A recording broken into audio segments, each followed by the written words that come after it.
And when we're not hustling, we believe that seeing sex workers as full people outside of our work is an essential step toward humanizing and destigmatizing the industry and those who work within it. Help us to bring you the stories of the people behind the fantasies. When We're Not Hustling is a 501c3 fiscally sponsored nonprofit project of the Social Good Fund. Thank you for considering a tax-deductible recurring contribution. All contributions will be received through our fiscal sponsor, the Social Good Fund. You can contribute at nothustling.com. Put away the lingerie. I wanna know you. Tell me more. I don't care about the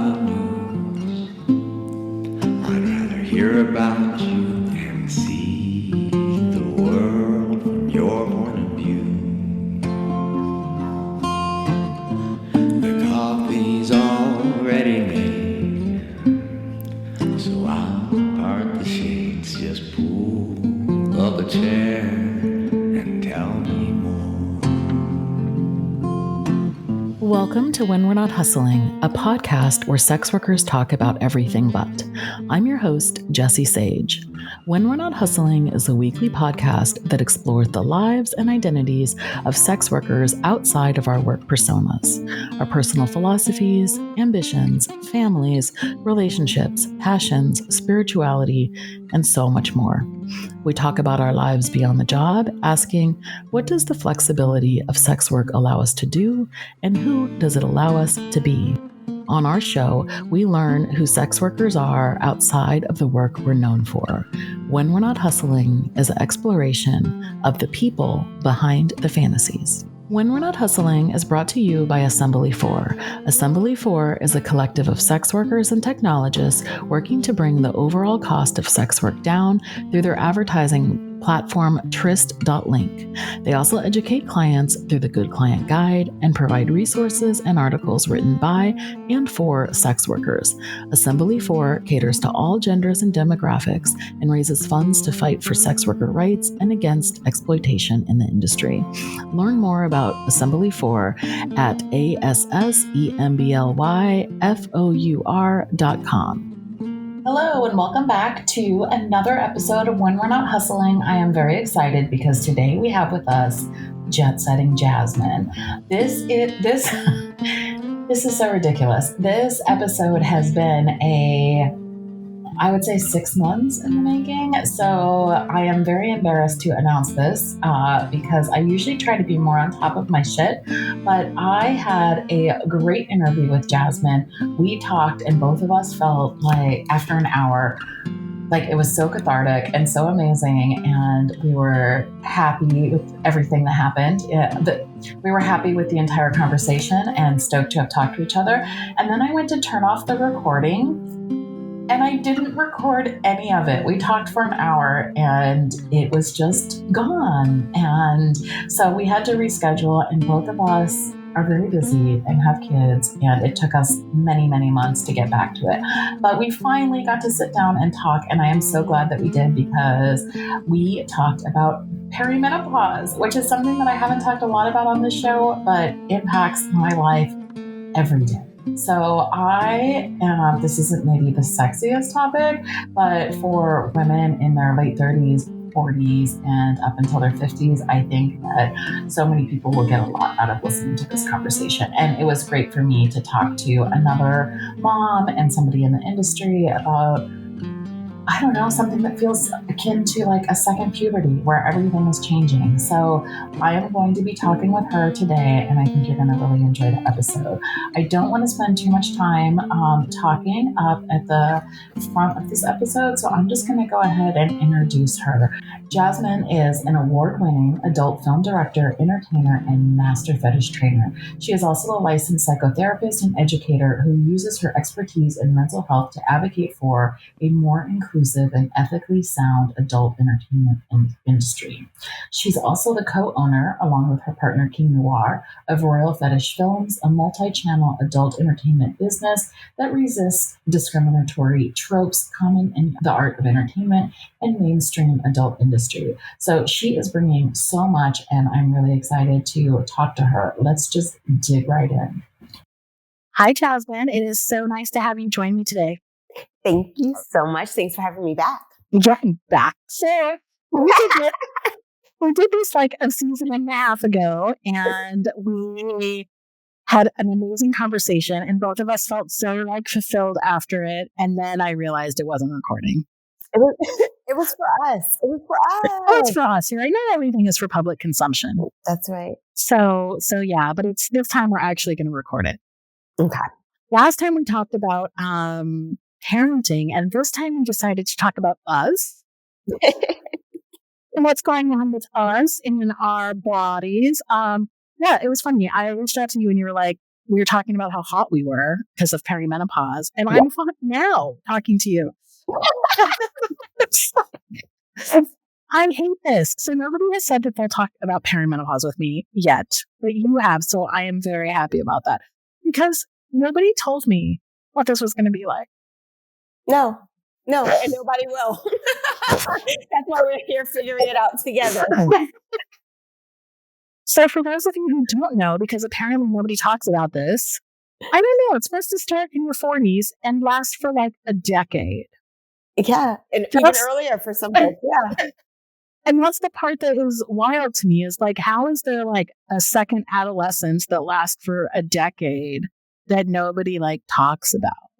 I mean, I remember my former mother-in-law like complaining and sitting in front of fans and thinking it was ridiculous, but that was all. Like, I didn't actually have any information about what was going on. And she didn't have any to even share with you what was going on. She just knew it was hot. Yes. And everybody else was lying to her. Okay, and because I'm an old mom too, so I live in Pennsylvania. It is cold here, except I'm not cold. And I am an old mom, so I'm almost 47. I'm dropping my first grader off. I don't have a coat on or anything. And all the teachers and all the other moms who are not 47 are like, aren't you cold? Where's your coat? And I'm like, I love the moment that I walk out of my house and it's 35 degrees. Get that little bit of peace all over your body. For me, it's the night. It's at night. At nighttime. Oh my gosh, it's so hot. I feel like somebody is trying to like burn me. And then I'm like, is the air down? Is the air down? And then it's like panic has ensued. Now I'm thinking like, if the air isn't down, how many minutes is it going to take for it to get more down? Okay, this I feel bad because I have a lot of like elderly clients and they show up, and I love hotel rooms because I don't have central air in my house because I have an old house. So when I go to a hotel room, I put it down like 68, 69 because I'm like, oh, it feels so good in here. And then these poor old men are like shaking, and I'm like, get under the covers. I don't know. This is my vacation. We're on my turf now, and I am hot, and you should be thankful for that. But also, just get under the covers and stop complaining. We have like 3 blankets on the bed, like one for each of us, and then for whatever kid is gonna come in the middle of the night. And it's just it has to be that way. Like you have to regulate your own temperature. It's too hot, and then body heat on top of it. Yeah. Thankfully, we're not huge cuddlers. That's good. Yeah. Yeah. So that helps. Yes. Yeah. So what is the why are we so hot? That's such like a random weird thing. I don't even know. So, I mean, hormones, I guess, but why? Yeah, hormones.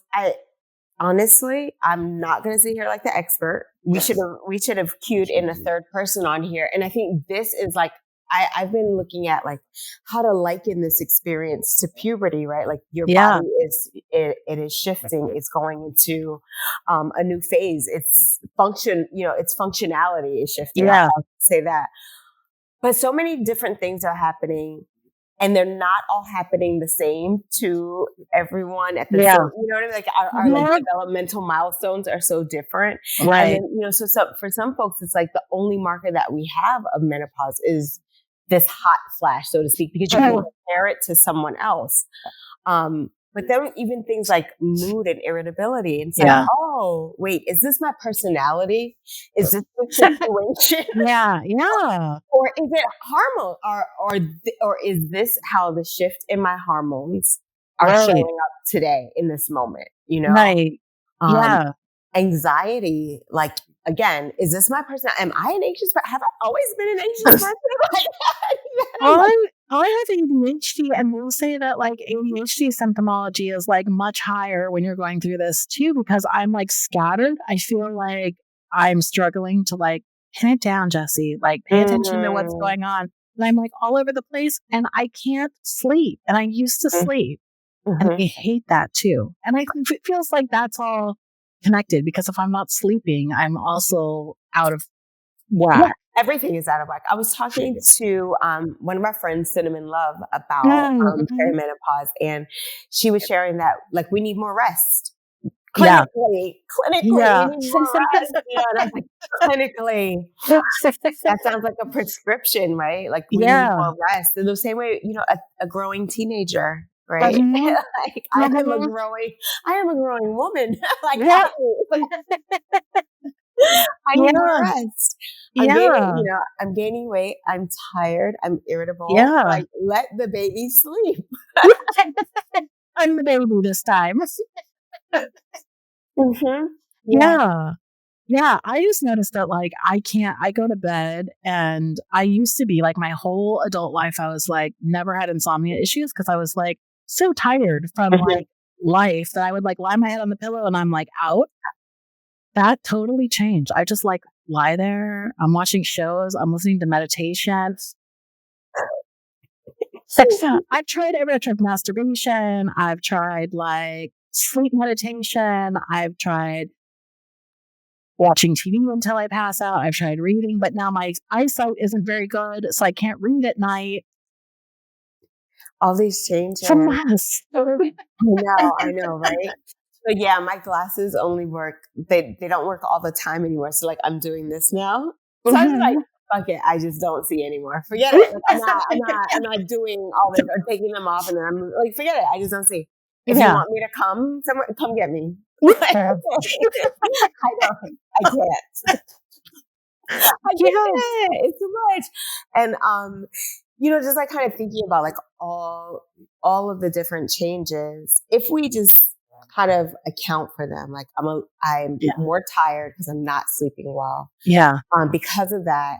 And if nothing else, I can measure that I'm not sleeping well. I know I'm going to sleep later, waking up earlier, what have you. So yeah, I am a little bit more scattered. I do feel a bit more irritable. All of my, like, I don't have more time or the time that I would to stretch or to work out or all of those things. Yeah. So naturally, like, I need to do something to accommodate who I am right now. Right. So, you know, when people say things like, oh, give yourself grace, like, no, like, what does that mean? Does that mean going from an 8-hour to a 6-hour? Right. For me, I'm trying to, like, I don't want to work more. I want to cost less. That's so hard, though. That's why I need to move. I'm literally on a sex patriot tour. I'm looking to see where it is safe for me as a mom, as a sex worker, as a Black woman. Oh, excuse me, this cold is acting up. Where it's safe for me to travel and cost less to live. Because I can't work more. I have to tend to this perimenopause. Okay. So let me ask you this too, because I had this lingering like fear in my head about like what's going to happen if at the end of all of this, I am just completely uninterested in sex and still have to do this job. Oh, so I am so glad that you brought that up, because I was thinking, okay, we will get to, thank you. That was a great question. We'll get to that. Because right now I can still get into it. But like, what happens when I'm like not? I see. So I'm in a different space there with I can still get into it, the performance, right? Mhm. But naturally when it's coming, it's a little bit different. It's like, oh, when I want it to come on, like to relax, to go to sleep, it's Yeah. like, no, That's what uninspired. that's what I do. And I was never like that before. Me neither. That was like a go-to, right? Yeah, exactly. And now I'm like, I don't know. But bitch, I could be sitting here playing with an AI tool, and I could be like, ooh.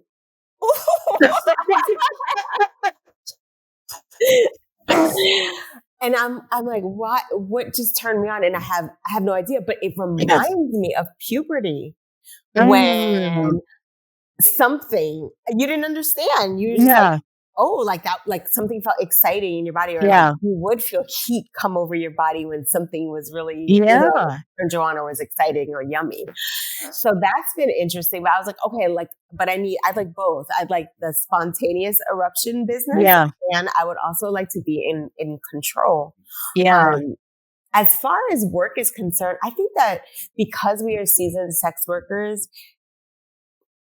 okay, here are my thoughts. Because we're seasoned sex workers, I haven't thought through this yet. I'm so interested to think through this. Okay, I have two perspectives: as seasoned sex workers and people who may just be coming into this work in this like transitional phase that we're in. So for us, we know many tricks to like when I say tricks, like ways to engage our clients, ways to monetize so many aspects of ourselves, our conversation, that's being in our presence, our human connection, our presence, right? Our fetish play, like it's like, I can do that dry as a bone, honey. Like, I mean, and that is your problem, absolutely not mine.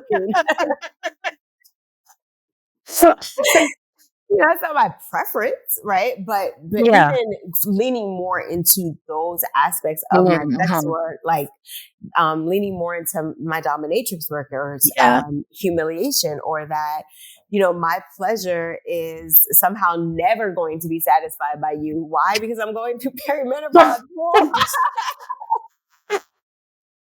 But that's not so sexy. So leave that part unsaid. Right. That's like the fine print, right? That's not right. That's for me to be like, I'm making accommodations because I know how to tap into sexual pleasure outside of my dripping wet, or even that like super, super strong desire. Right. Now, for those people that I think are like, maybe listen to our work and go like, oh, like this was the year that I was going to do it. And now you're going to go in making accommodations for where you are. Like, and we should always be doing that wherever we are in our sex work. It's like the reason why we use lube even in our like mid-20s, because we knew that we wanted to be doing this work, for some time. So, I think that's really interesting, because so much of sex work and so much of the conversations that I've had with sex workers is about like coming into this work with certain like disabilities or caretaking responsibilities, or all kinds of things that made this work desirable. And we like work around those things in order to make our lives work. And this is just like another one of those things. Yeah. For me, it's like, I'll just like feed into that stupid patriarchy shit. It's like, I bet you can't make me come. I'm perimenopausal. I guess you'll never be enough. Have you tried this type of woman before? Like, please, it's all branding. Because there's somebody who's like, I accept the challenge. I'm so sure. There's your wallet. Also accept the challenge. Because there's always that whole like, people pressure of like, what are you going to do when you age out of this? And I don't believe there is an aging out of it at all, because there's always going to be like a market for whatever you are. But what I've thought about more like internally is like, it will be harder, or I'll have to like change the way that I go about doing this, because I can't like rely on my like kind of oozing sexuality in the same way. Like it's going to be a different way, different form. Well, we do have experience with that as moms, because each one of those like hormonal shifts and coming back into your body, or never ever returning into that headspace. I don't even know what those versions of me they served me at that time. But But yeah, I mean, I think that we can, for those of us who have had, even whether it's children or major life events where we have felt changed or forever changed. Right. I do think that looking at it from that perspective, like, how did I work through those things? Because we had to work through those things. Yeah. Yeah. And you and I had very similar stories where we had kids really young and then had kids like older. And that also felt like those were different experiences for me too. I don't know if you would think that as well. Very much so. Very different experiences. And my hustle is different, you know, like this time around, I'm like, oh, like you don't need half of those things. Yeah. Or I don't even aspire to be that. Like, no. Yeah, I feel that too. Like the older that I get, the less that I like feel like I need to do. I'm like, I'm done. I'm fine. I'll just like sit this one out for so many things. And that's actually been really nice because I feel like, especially in my work, I feel like earlier on, like 7, 8 years ago, I was just like throwing out everything to see what stuck. And now like I've really solidified like what works for me and who my clientele are and what I like to do and what I don't like to do. And that's not just sex work. That's all of my work. Yeah. I love that. And that's actually such a nice place to be. So actually that's a good like segue, I think. So there's been, you know, we're like complaining about like, it's really hot and there's like all of these hormonal changes we're dealing with. But what do you think that some of the like blessings have been? Well, there's a couple of things actually. Or do you think you're at a place yet that you can even like think about that? I like to think that I am positive enough of a person that at any point in time. Yeah. I like to think. So I'm going to challenge myself. Like really, you asking the question, I would not have stopped to think about this at all. I'm always complaining. But the idea of like, because I've been likening it to puberty from the perspective of like this time of feeling somewhat out of control of my, of just sort of like my presentation as a person, physically, emotionally, sometimes, you know, even spiritually, like sometimes I feel really even combative. And also not always understanding what is, and I felt this way during pregnancy too, again, what is my personality versus what is like symptoms of this experience that I'm going through hormonally. So I think having had those other experiences, like I am in a position where I could be I can be accountable because I understand a little bit more. You know, it's like, I know to like, wait, stop. Go like research or go like say something. You're talking to a woman about the same age as you. Say something. Jessie, you hot? Yeah, I'm hot. You know, so I do feel, and I don't have like the shame of like puberty, right? Like, oh my God, how do I say like, I feel this way when my period is coming.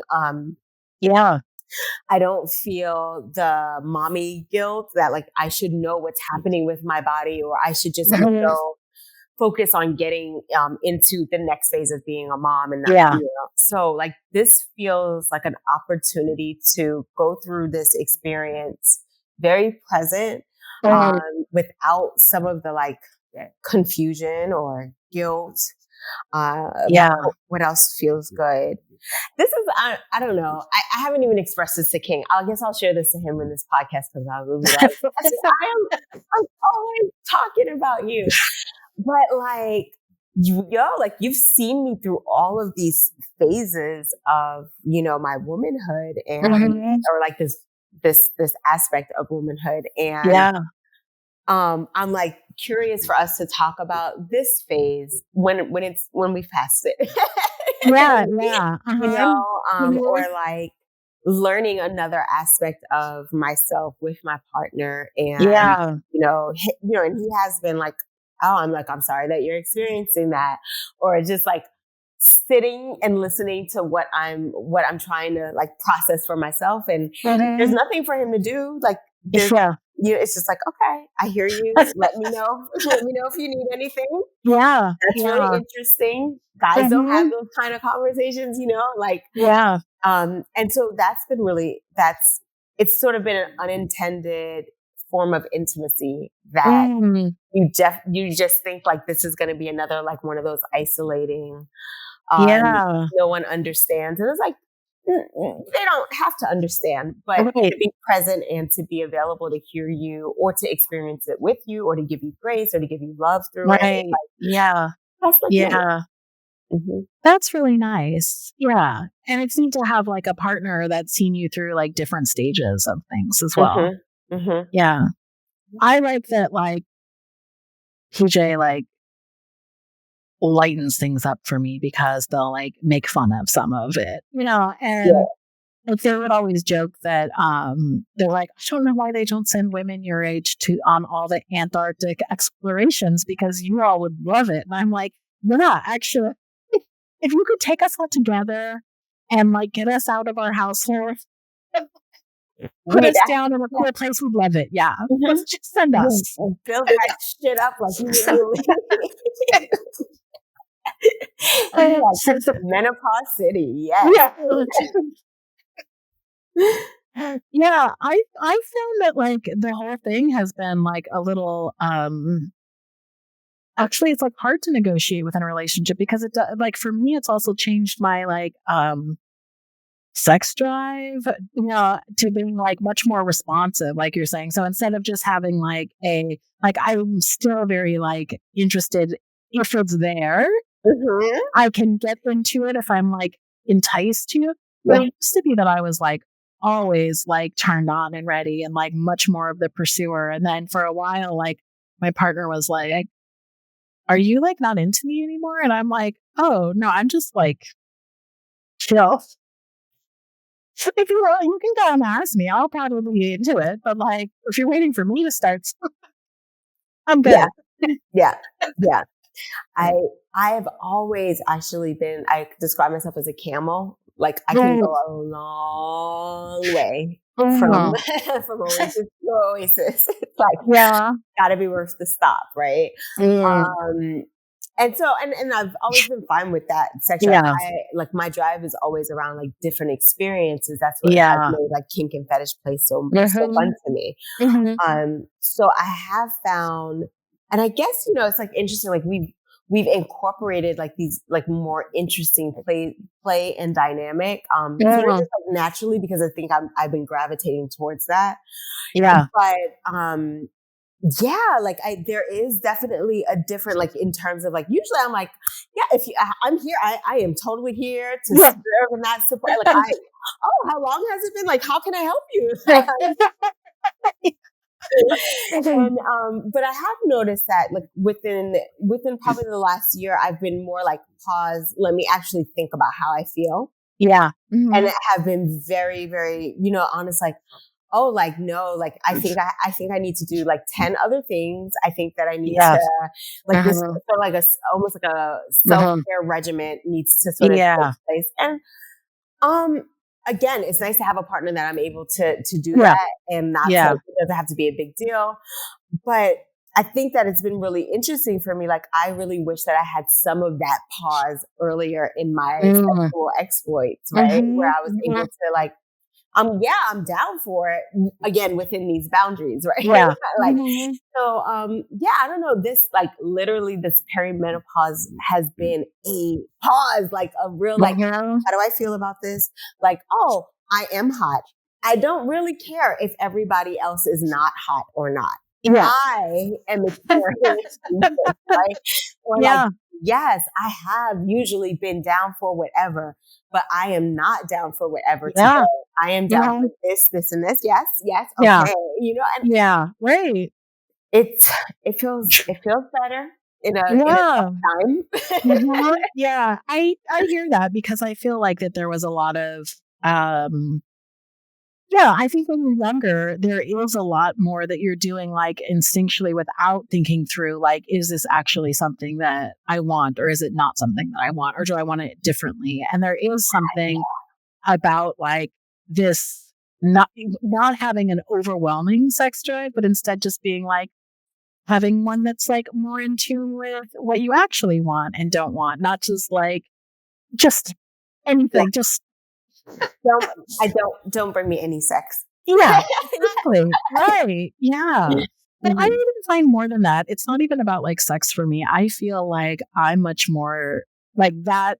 That's just an example of something that feels much larger in my life, which is like I have a limited bandwidth for most things, and I feel like very discriminating about like, what do I put my time and energy into and what do I not put my time and energy into? Yeah. And I felt like I've been pretty, I settled no to like way more things than I used to be able to say no to, where I'm like, even just social things, like, no, you have to like offer me something that really seems like compelling to me. Otherwise, like, I would like to catch up on my show and do whatever I want to do, like in my life. And I found that maybe it's becoming more comfortable, like spending time by myself, but like, time by myself has become this thing that I really relish. And if somebody's going to like interrupt that and expect something from me, it should be a good offer. It should, right? And you should also like you're allowed to make that a priority the same way everything else, right? If it is a pleasure, it's okay to say like, I would like this pleasure after my show. Yeah. Because that was the priority that I had in place. Right. It kind of makes me think of when guys, this is like an old sitcom type of thing, or even an old porn thing, like when guys are watching football games and then like the girl is walking around like scantily clad, like trying to get their attention. And it's like, let them watch the game. Yeah. Fine. Yeah. It's nice. You look great. I hope you look great after the game. Yeah. Right. And that's just a little, I don't know, what would you call it? Like, I don't know, just like a little visual that has sort of been like planted in our heads around what's sexy or seductive, right? Mm-hmm. But we as women haven't really seen examples of that, where we have this autonomy of like, based on how we feel, I don't feel well. There's like this stereotype around like being sort of like a drag if you're like, I have a headache, right? Yeah, I don't want to have sex, right? Yeah. And this is like along with that same, within the same lane of autonomy, like my sex drive has changed. Yeah. Part of that change, it doesn't necessarily mean on or off. It just means different. Yeah. Mm-hmm. Right? And it can change from day to day, from moment to moment, from mood to mood, from temperature to temperature, from wall to wall, it can change. And this is just as much a part of this aspect around autonomy and consent that we also have to take ownership of. Right. Yeah, but to me, I totally agree with that. But I also think that it's like extended beyond, like so much beyond that too. To like, I want to have more autonomy over how I spend all of my time and what I put my energy into. And to me, I feel like that's been if I'm going to go back to this question I asked you a while ago, I feel like for me, that's been one of the nice things about like this whole aging process is like, I do feel a little like out of sorts in general. But that out of sortsness has also given me like, I don't know, like permission almost to, not that I needed permission, but like I feel it now, like to just be like, no, I'm not participating in this. When We're Not Hustling is powered by Black Venom Digital. Black Venom Digital is a collaboration between myself and industry veteran Mr. Black Venom. Black Venom Digital aims to provide adult professionals and entrepreneurs with professional-grade web design, graphic design, and branding services that will inspire growth and success. At Black Venom Digital, we empower companions, creators, and entertainers with professional web design and branding. If you're looking for a new website or any other branding services and you work in the adult industry, please find out more at blackvenomdigital.com. Please remember to subscribe, rate, and review us wherever you listen to your podcast. Doing so will help others find us. And if you're a sex worker who wants to come on the show and talk about your life outside of work, we would love to have you. Please send us an email with more information to nothustlingpod@proton.me. So I love the visual that you just provided where like when things are out of sort, it can feel like anxiety producing. It can feel like you're not grounded in yourself. But then, yes, we get the permission to put things back in place where we want them this time. Yeah, right. You know? And so I think that has been like, I'll give you an example. My family, they participate in fantasy football.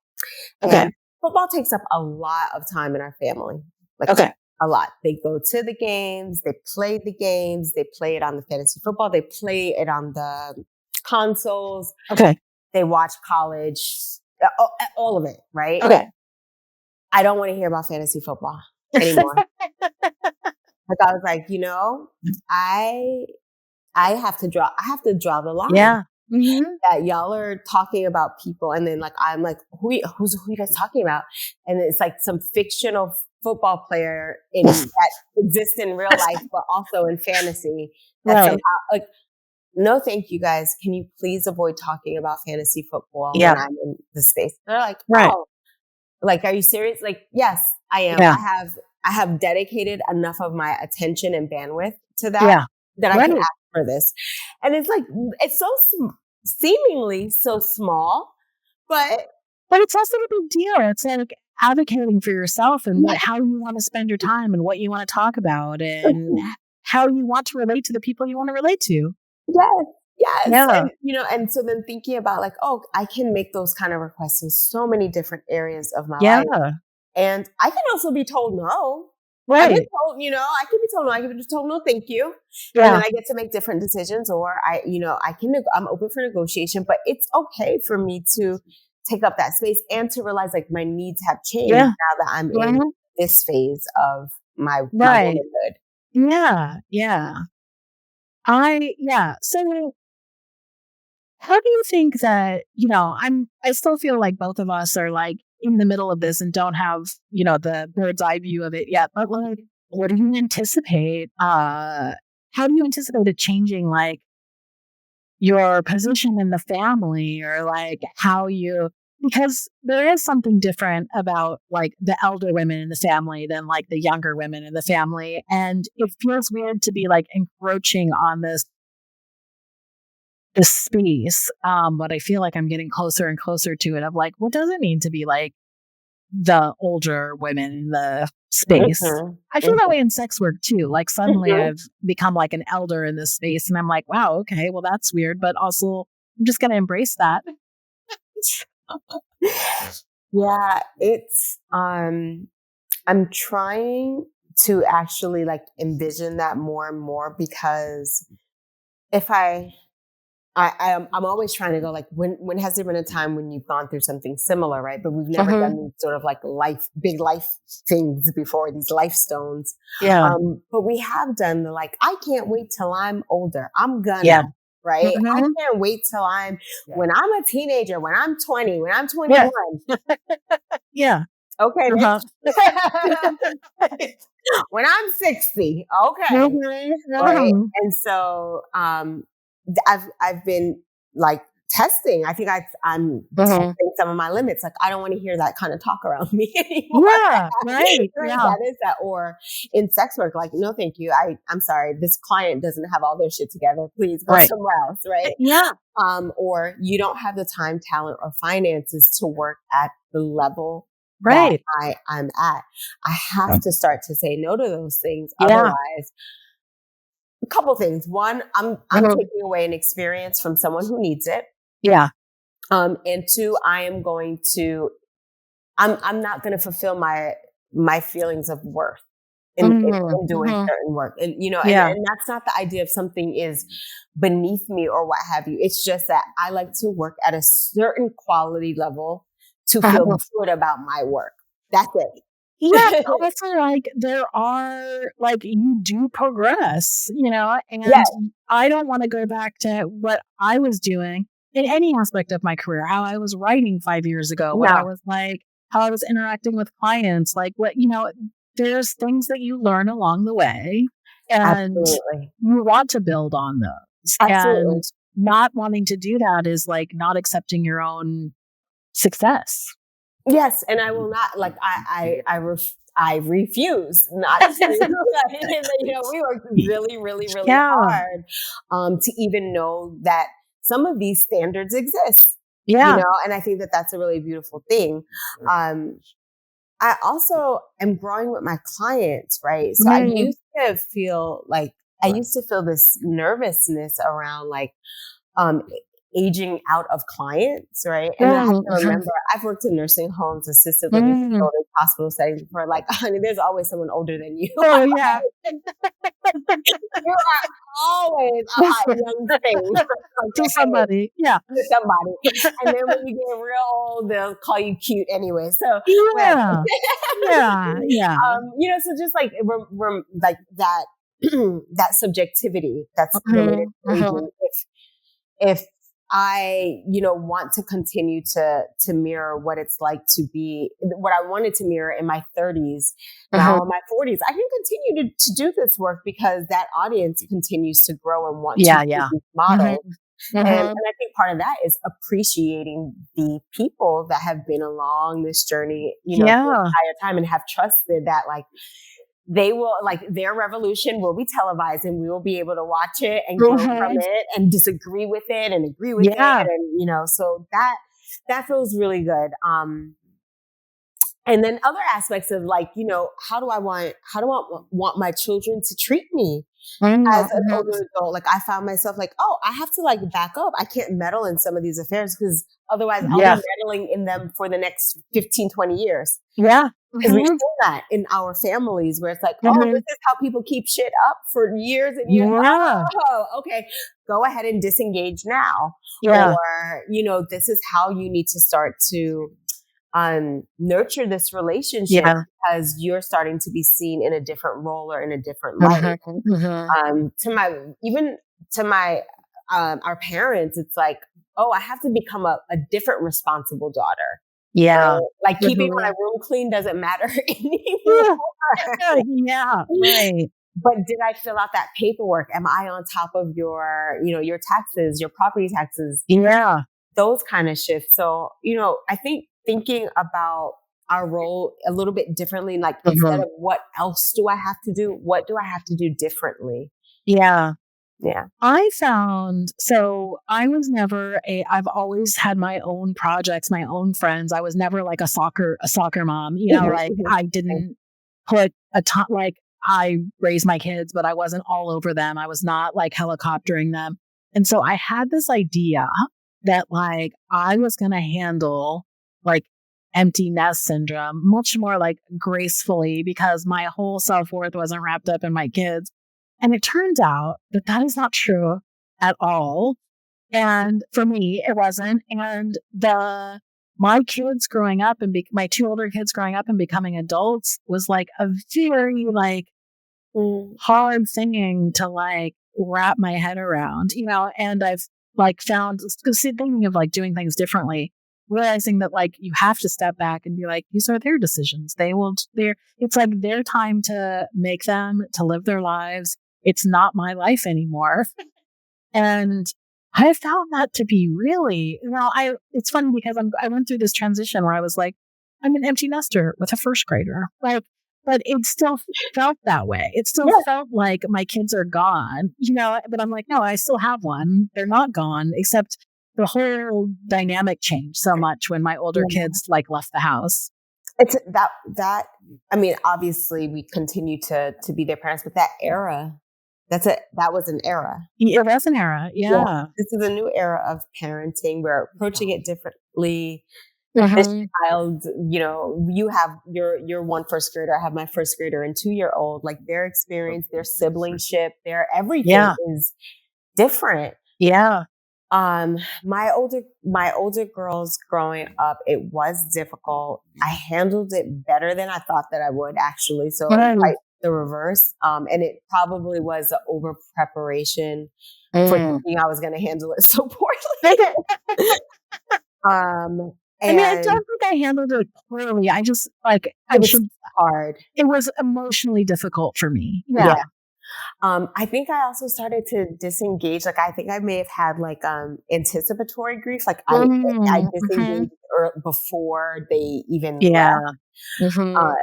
My oldest daughter, I see her often, and I think with her the challenge was I thought she was gonna like go off, and I was gonna and actually she's the opposite. She's like and then being able to accept that decision, like no, like to be successful, like you have to go off and you have to get like crazy bills and you have to like meet and like live this crazy wild life and then come back with kids. Like, no, that's your life. Yeah. Keep doing this step by step, right? You know, keep doing it differently, and that's okay. You get to watch it. Yeah. And if she asks you questions, you get to answer, but otherwise you get to be front row. And then my second daughter, who actually went off and did a little bit more of the route that I took in terms of going off to school. Actually, she's at my alma mater.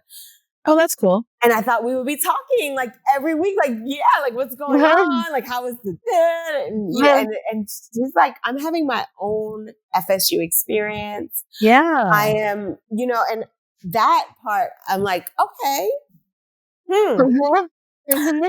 So I don't go to that school.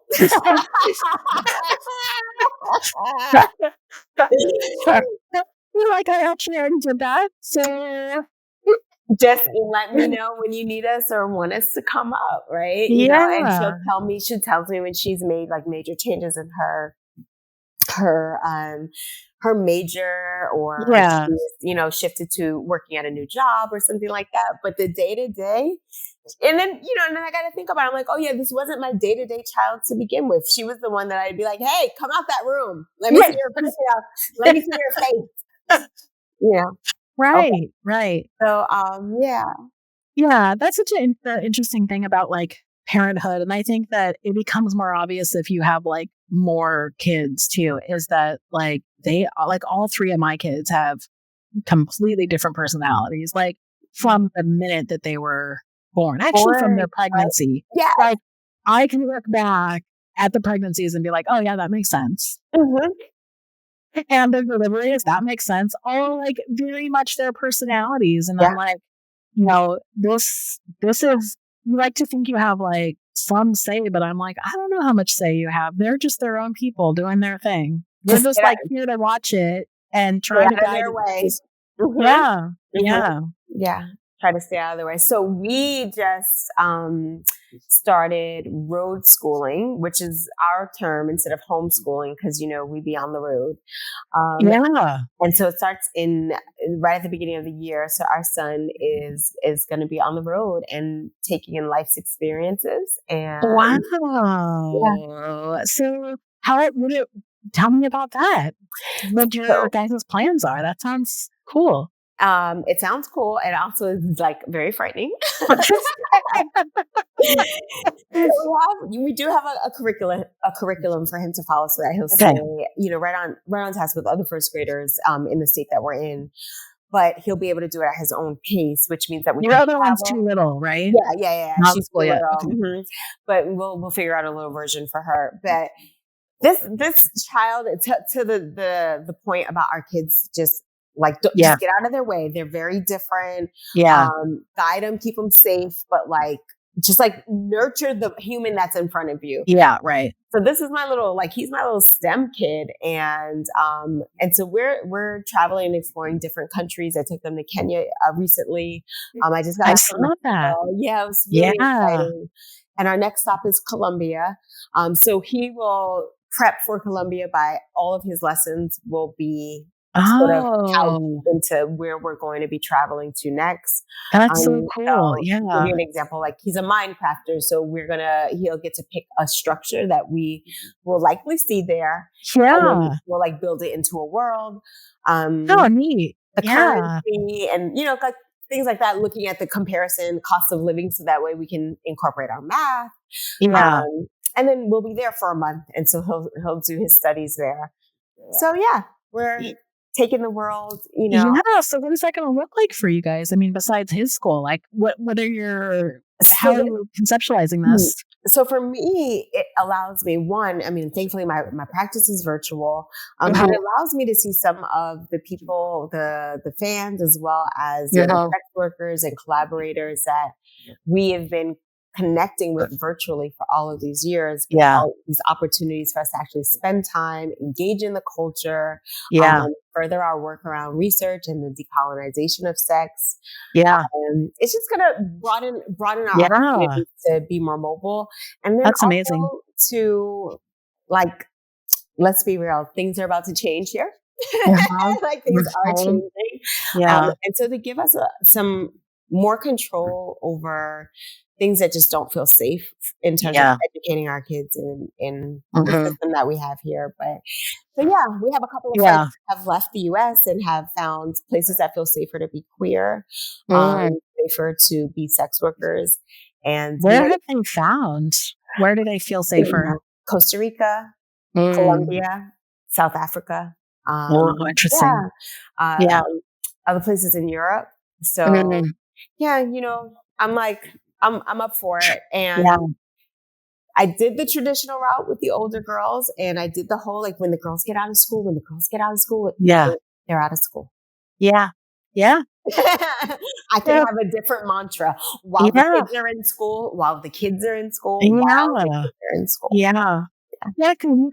can put your whole life aside if you think like that.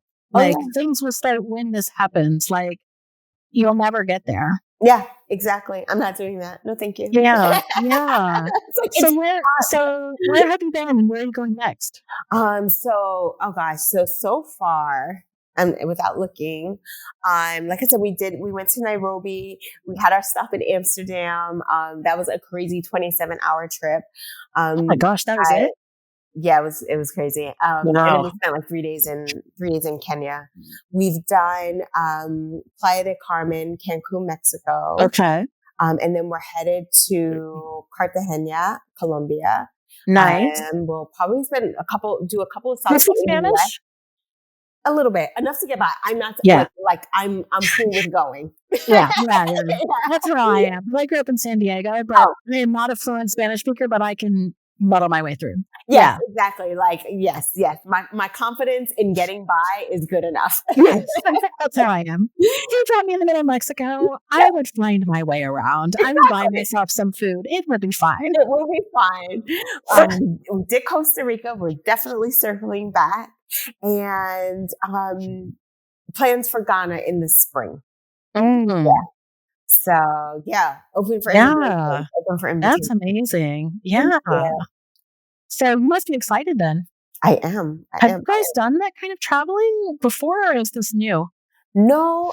Every year we've gone so far for the last 4 years, we've gone to Kenya. We always kind of annually go to London. We've done Costa Rica twice.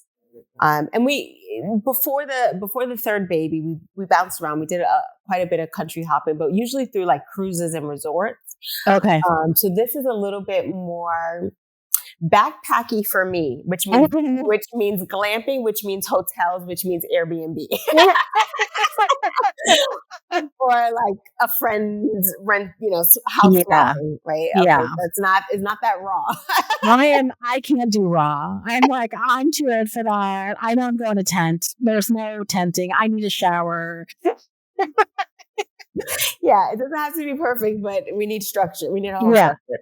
Yeah. But this is the first time, like, really going at it intentionally with the kids and really looking at what can be a home away from home, if you will. Yeah. So your kids must be good travelers. They are. They really are. Yeah. They really are. Yeah, all of them. Nice. Yeah. Yeah. So our son is autistic and he is not a good traveler because, he's fine, but he really struggles in a new setting. So, like, we'll take him somewhere and the first day or two, he's like wound up until he starts to like settle into something and then he's fine. But that means that if we go somewhere, we want to go he has to be someplace at least 2 or 3 nights in order for it to even be worth it for us. Because otherwise it's just he's amped up, you know? Yeah. And so then he you comes also, back not feeling relaxed. Yeah. yeah. So also, I mean, going back to your like notion of accommodation, like that's just something that we know. So like we can travel with him and he's pretty adaptable, but he needs time. Yeah. So you can't do a 27-hour trip. Otherwise everybody will be not feeling great. Yes. No, that makes total sense. And I love the fact, like, knowing that, right? Like, so from that trip, the quick turnaround trip that we took, I'm like, okay, managing expectations would have been much more like, instead of like, we're going on a trip, like we're on a mission, right? Like I would have turned the gears a little bit differently. Cause like there is no like sit and relax into it. Right. Or the like looking at all the things we could potentially see. We're not seeing any of those things. Yeah. We're dropping down. We're on a mission and we're going back. Right. Exactly. Yeah. So that, you know, to me is like changing the, like breaking it down for their age and what they know. And then like when I'm thinking about your son, I'm like, oh, like a long cruise would work though. Yeah. Right? Because he needs to go into a routine and he does great when he has a routine and he picks up on those fast, but like he needs to know what it is. Yeah. He needs to have some familiarity of what's going on. Which just makes it really like easy in a lot of ways because like I was just explaining to a friend of mine who's going to watch him while I go out of town, like morning routine is easy. He knows what he's supposed to do. You wake him up, he stands up, gets in the bath, he eats his breakfast, puts his clothes on, he's going to school because he knows like, this is what we do. This is what we do. Yeah. Yeah. And even there's never going to be a time where he's like, I mean, maybe people change, but like where he's like, I don't want to, because it's like, that's not a thing for him. He's just like, we have our routines. This is what we do. If I know what to expect, I'm going to do it. Listen, I live in the world of changing our minds every 5 seconds. Like, can we have a little routine and you can have some of the spontaneity, you know? Yeah. And usually that's what our text messages sound like. Can we have some balance? Can we just have Yeah. Any other last thoughts about this changing life cycles? That's all we're talking about, I guess. I know, right? When you think about it. Yeah. I guess last thoughts are, it's nice how this topic about how our bodies are changing differently at different paces, showing up in different ways. Like it allowed us to talk about how our lives are changing. Yeah. Right. And like, no matter like if I'm feeling hot and I take Kohash tea, I think that's how you pronounce it. Or I am having like vaginal dryness and I decide to take the estrogen cream. Right. Like whatever symptom we are experiencing through as we approach menopause, like it's causing other shifts in our life. And like just being able to like, hey, you're in your 40s. Are you anywhere in that thing? Like it is a new sisterhood, if you will. Yeah. To go like, oh, I love cracking up. Like take me to a comedy show, but girl, I can't drink too much because I am going to pee on myself. Like, oh, you're having like the incontinence thing. Like, yes, right? You know, like I could talk about that. Yeah. And that's so real. So I want to talk about that. It's so real. Real. If I like lie there in bed in the morning and I'm like, I gotta get up and pee, I'm like, I better get up because I used to be that I could like lie there for a while and talk myself out of it. Now I can't. If I don't want pee to be dripping out of me while I'm walking there, I need to get up. Yes, I should have been got up. Why am I waiting for my body to tell me? Like, yes. And then it also, like talking to you in this way, it's like, I'm not going to invite you on a trip unless I know we're going to be there for a month. Right. Yeah. Right. Because I want to respect the fact, or I'm not going to take it personal that you can't come on the fucking weekend in Las Vegas. Yeah. Because that doesn't make any sense. It doesn't make any sense for you. Yeah. So it's just sometimes this aspect of womanhood can feel isolating because again, we're having all of these experiences.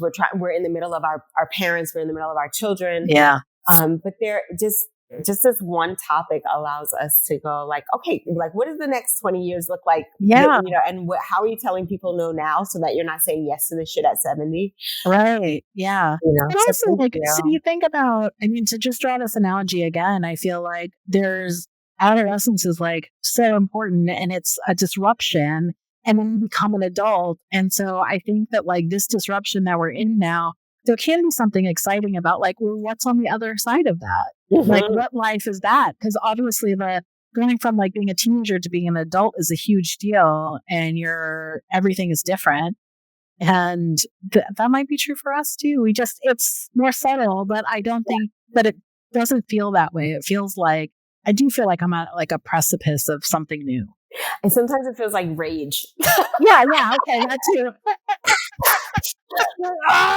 Change already. And I'm not just talking about within me, you know. It's like, you know, that feel, even like, you know how they explain like an emo teen, like right. It's a little bit like that. There's a little less patience I feel a lot less patient for a lot of things. It was funny because the other day, I think I told the story, but like on the show one time, but this guy came to buy a chair from me, like off of Facebook Marketplace. And PJ was laughing because they were in another room. And he was like, oh, why are you selling this? I'm like, oh, because I needed a different color. And he was like, oh, is the other one like this? And I'm like, what does it matter to you? This is the one for sale. Well, sure. And then he was like, I was selling it for like $50 or something. And he's like, can I have it for 40? And I was like, no, what are you doing? And then I realized like that I was so frustrated with him. And I was just telling him like, no, I'm not selling you the other chair. What is it that you want, sir? And you were like, buy the chair and go because I don't have time to hang out with you. And PJ was like, man, what's wrong with you? And I was like, what's wrong with me? I don't have patience for this. Why was this man in my living room talking to me about my chairs? So he thinks about my chairs. You wrote the post for a reason, right? Yes. The post was, this is what I was here for. And yeah, it's just, I just lose patience. But anyways, I haven't lost patience with you. It is always a pleasure to talk to you. Likewise. Thank you so much. It feels like thank you for the session. Yeah, it's so nice to talk to somebody who's like going through similar things. And I've always felt this like kindred spirit with you, given like our histories too that are so similar. And I think what a lot of people like don't anticipate is that both you and I got into sex work because our partners were in it before us. Yeah. I need to see the throughway. Which is so interesting because everybody like assumed like, and I'm the only one that's in it now, but people used to assume that I like brought PJ in as like a stunt cock, and I'm like, this was their thing. I'm the party trick. I got ripped into this, and now here I am 10 years later. I don't know what happened to me. You're doing it though. But I'm doing it, yeah. But it was great to talk to you. Where can people find you? I am all over the world. Yes. But you can find me at jetsettingjasmine.com, and you can see what we film all over the world at royalfetishxxx.com. Great. Thank you so much for chatting with me. Thank you. Talk to you soon. Okay.